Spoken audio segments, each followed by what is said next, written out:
So, I've had a lot of comments in recent times telling me that RaceRoom not too long ago has released the McLaren 720S GT3 Evo. So, of course, at some point I was going to get around to doing this video. I actually have over 100 hours in RaceRoom. Back when I first got into sim racing in 2018, it was one of the first games I decided to sweat hard to understand how to be fast on a sim. But since then, it's changed quite a lot. So this will be quite interesting in that sense. We've done this experiment now on iRacing, Le Mans Ultimate and Automobilista 2. Now it's RaceRoom's turn. How realistic is the McLaren 720S GT3 Evo on RaceRoom? Let's find out. Okay, so to kick this off, we're going to be in single player, practice mode. I did have to buy the car and the track, which was not too dear to be fair. It was, I mean, £4 for the car, £4 for the track. So I will be able to eat dinner tonight, which is the main thing. It's just going to be a standard practice session, no opponents, noon, time of day. We'll put it on clear weather, time multiplier on 0, so it's nice and static, damage on full, tyre wear on, fuel usage on. At the same track we've done all of the other games on, McLaren obviously at Spa. Let's get into it. This is not a biased video, as aren't any of the videos I've done on this topic. Regarding RaceRoom, I've had no contact with the devs, so it's literally, there's nothing to gain from me saying it feels amazing versus it feels crap. You know, I'm literally just going to tell you how it is. And yeah, just final thing, the McLaren obviously in this game is part of the DTM pack, so it's DTM spec. Obviously, you know, although it's the same car, it's a different BOP and a different spec to World Endurance Championship or SRO GT World Challenge Championship or IMSA. Like, they're all slightly different BOP and different spec. So yeah, as we do in all these videos, the first thing we will assess is the sound. Let's see how this goes. Ignition. So the startup sound sounds pretty good.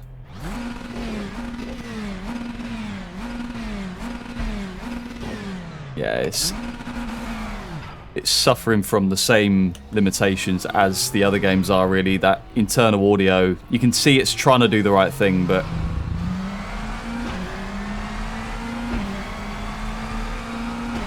you can see it's trying to do the right noise, but it's just not. As we all have discovered on this journey, internal car audio seems to be very hard to get because none of the games have nailed it so far. Again, it's not a bad sound, it sounds a bit flat and the tone of it slightly wrong. The downshifts sound a bit whiny, but there are elements of the sound that sound similar to the real car. Anyway, let's quickly see what the external audio is like. I guarantee you the external audio is good. I think it's a lot easier for these companies to capture that external audio.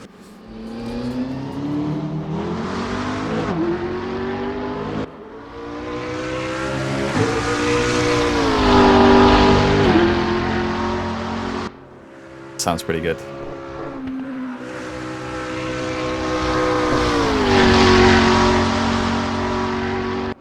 It's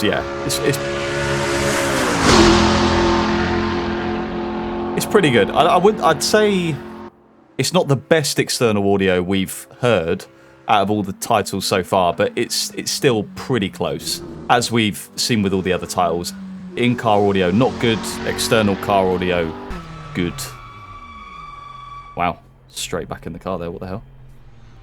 But yeah, moving away from the sound then, so to be honest, I've not seen too many actual opinions on RaceRoom. I've seen a lot of people mention, oh yeah, RaceRoom's got the car and whatever. I've not seen many people comment what they actually think of RaceRoom. So for those that do have an opinion, let me know down in the comments below what you think, because I'm intrigued to see the general feeling of this game in the community. It's, yeah, as I say, it's changed a lot since I last played it properly. Yeah, next thing then, the graphics. So I've got this fully maxed out. It can't go any higher. And in fairness, we are running it at a nice 230 FPS on an ultra-wide 1440p monitor. So you can say it's well optimized, you know, that's really good. I would say the graphics look a bit, they're not bad, but considering it's ultra graphics, it's not the most immersive graphics I've ever seen. I'm sure you lot would agree. I think we've seen better graphics on definitely AMS2 and Le Mans Ultimate. iRacing's graphics aren't amazing, are they? So I'd definitely put it with the iRacing graphics in that sort of territory. It just looks a bit dated. I think that's a good word for it, a bit dated. But it is well optimized. It's a really smooth experience I'm having right now. Yeah, just consistent 200 FPS the whole way around.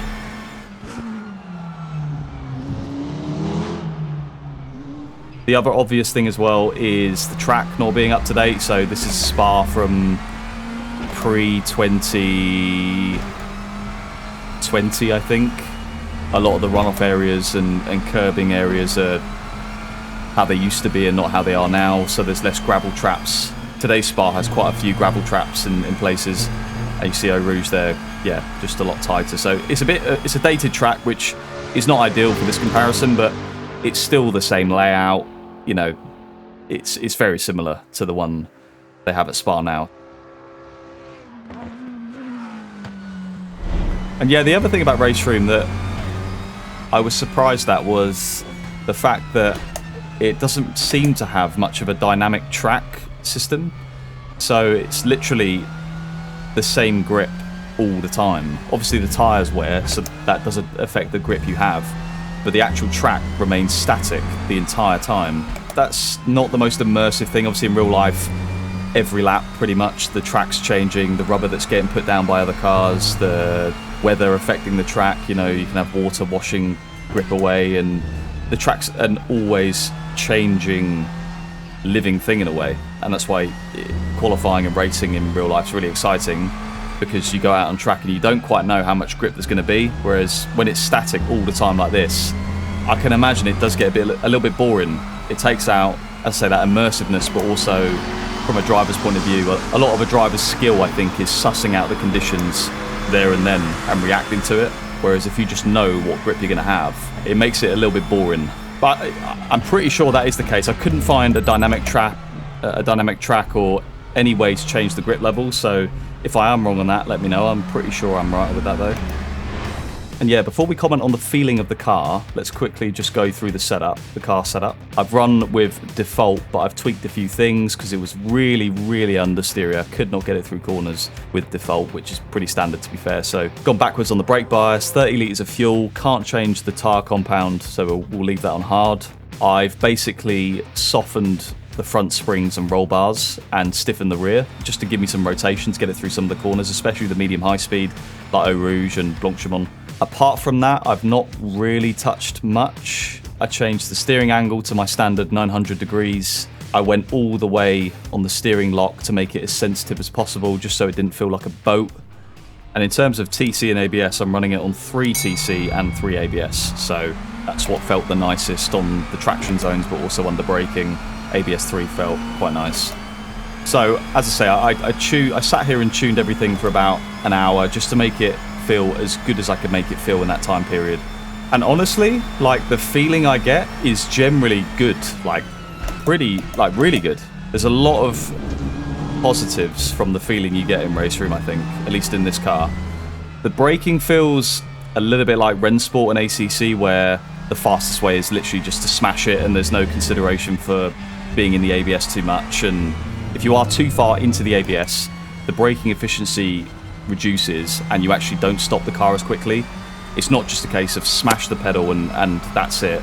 You have a limit and you don't want to go beyond that limit. It's up to the driver to figure out where that limit is within the ABS. But yeah, ACC, obviously you just smash the pedal. Rennsport, same thing, you just smash it to 100%.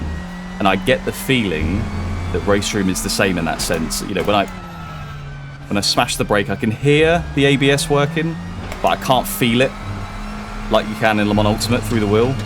And in iRacing, as well as Le Mans Ultimate, iRacing, if you're too far into that ABS, it's not good. And it overheats the tyres quite a lot, which, yeah, I mean, that's an iRacing thing specifically. But I just get the sense, also doing a few laps yesterday, that to gain lap time, I just needed to brake fully into the ABS, 100%.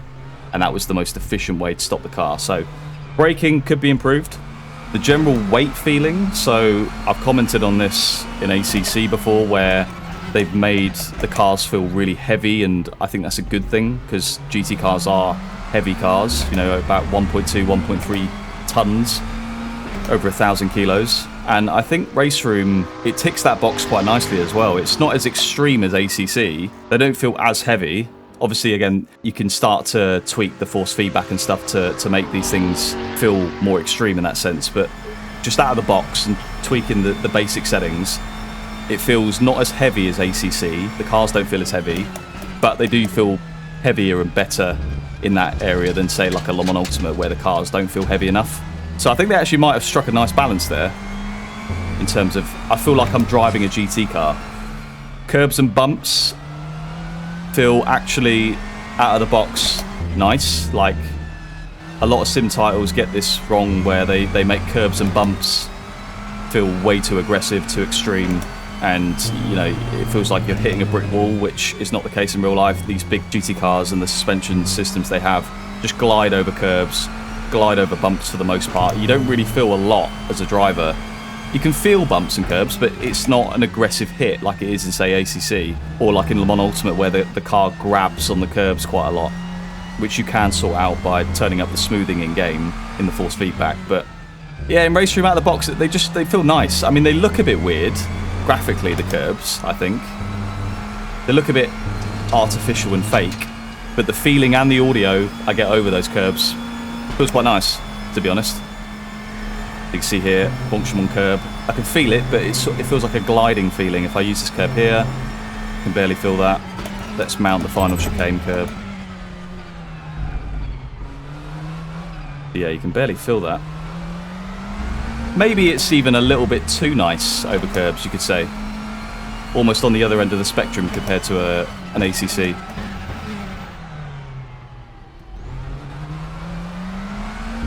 And the exit of T1. Yeah, you could feel it grab there, but... So yeah, the next thing I would say is it feels too easy to catch slides. I don't know how to explain this fully, so whenever I get a slide, it feels like it's happening in slow motion, and I have all the time in the world to correct it. Like if I try and kick the rear out going in here, it almost feels like I've got too much grip, and the way that grip tails off doesn't feel fully correct. So, you know, don't get me wrong, I feel like driving these GT cars in real life and getting them round isn't the hardest thing in the world, but especially in the McLaren, when you had a moment, you really felt it. Actually, I had a massive moment in Blanchimont at the end of the Spa 24 Hour last year, and it's not a progressive slide that you can catch nicely.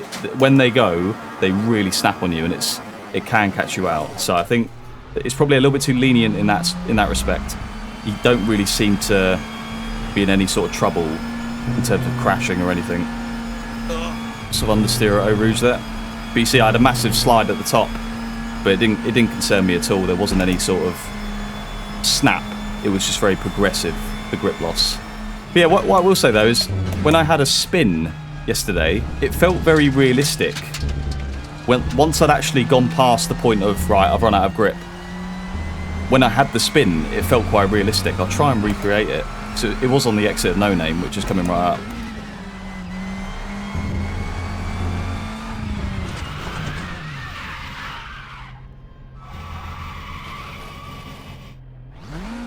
The way the car felt and behaved and the force feedback during the spin, a really random thing to comment on, I know, but the spin actually felt realistic. Let's try again. There is so much grip, it's really hard to actually spin here. Oh! Again, I'm not 100% sure here because I've not done any esports stuff on RaceRoom for a while, as I say, 6-7 years, but the general feeling I get in terms of unlocking the lap time and how to be fast in this game seems pretty good. You know, I don't feel like there's a lot of exploitation with tyre slip angles, front or rear. I don't feel like you have to put a lot of steering lock on to use the front tyres, an unrealistic amount like you used to do in R-Factor 2, where you just put loads of steering lock on and the front tyres would just grip up, and you'd seem to have unlimited grip from the front tyres. And then vice versa on the rear. So like in Automobilista 2, where you literally drive the thing on the rear and you're power sliding through corners, it doesn't feel like that either. It feels quite balanced, where if you abuse the front or the rear slip angle too much, you will just go slower.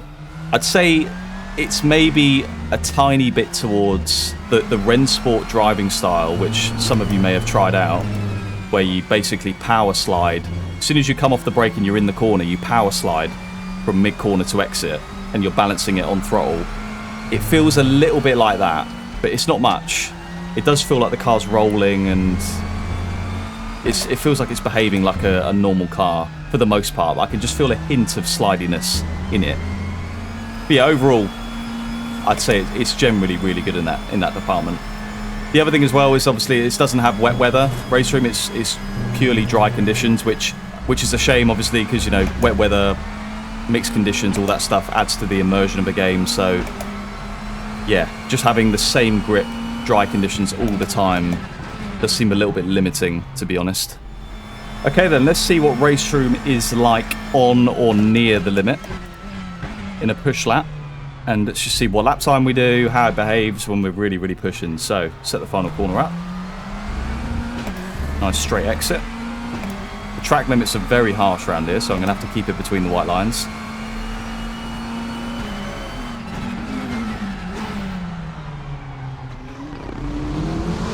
Nice straight exit for T1. Lovely. Eau Rouge is just about flat if we nail the line, so fingers crossed here we do it.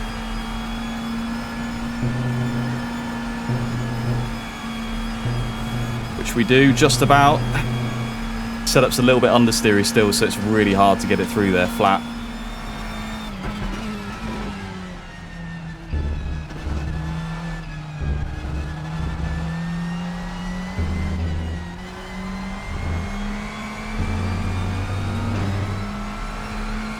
Into Brussels next. Downhill right, going deep, cut back on myself, get a good exit.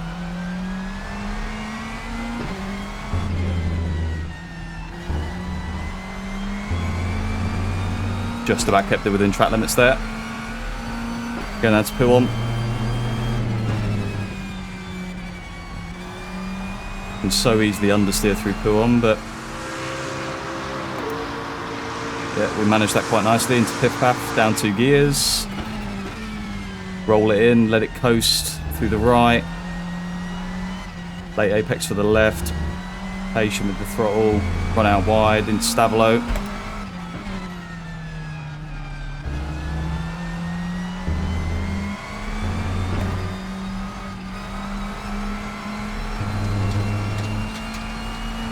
Had to lift a lot for Stavolo too, which will now feel that pain all the way down here, because the setup, as I say, is quite front limited. Blanc-Chabon should be easy flat. Yeah, even with this understeer, it's easy flat. Into the final chicane.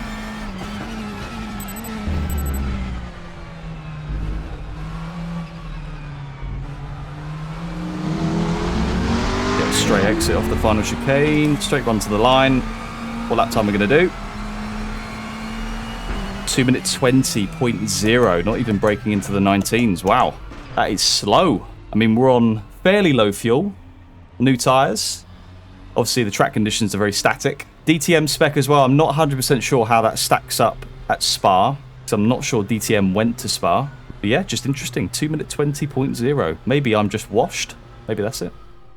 So then, my overall thoughts. I think there's a lot of positives to take from RaceRoom, and I think as a driving simulator, I think it's very strong. I think it's closer to real life than a lot of the other sim tiles out there, which, to be honest, surprised me. So I think it's, in that respect, it's better than I expected. And the general feeling is good, like the way it feels, the way you try to unlock the lap time, the way the car feels beneath you, the way you drive. It's not bad. It's good. It is good.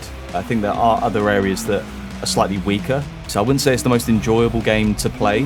In a way, you could say it's the complete opposite of Automobilista 2, where although the physics are good, a lot of people might think it's boring. Whereas Automobilista 2, the physics aren't great, and we've already been through that. However, the game itself is quite fun, enjoyable to play generally as AMS2. So yeah, RaceRoom, better than I expected. Is it the best? I'm not convinced it's the best. We need to do the other remaining sim titles to really conclude what sim is the most realistic GT3 simulator, which we'll get to in the near future. But yes, as always, hope you enjoyed. If you did, leave a like, subscribe to the channel, and I will catch you all next time. See ya.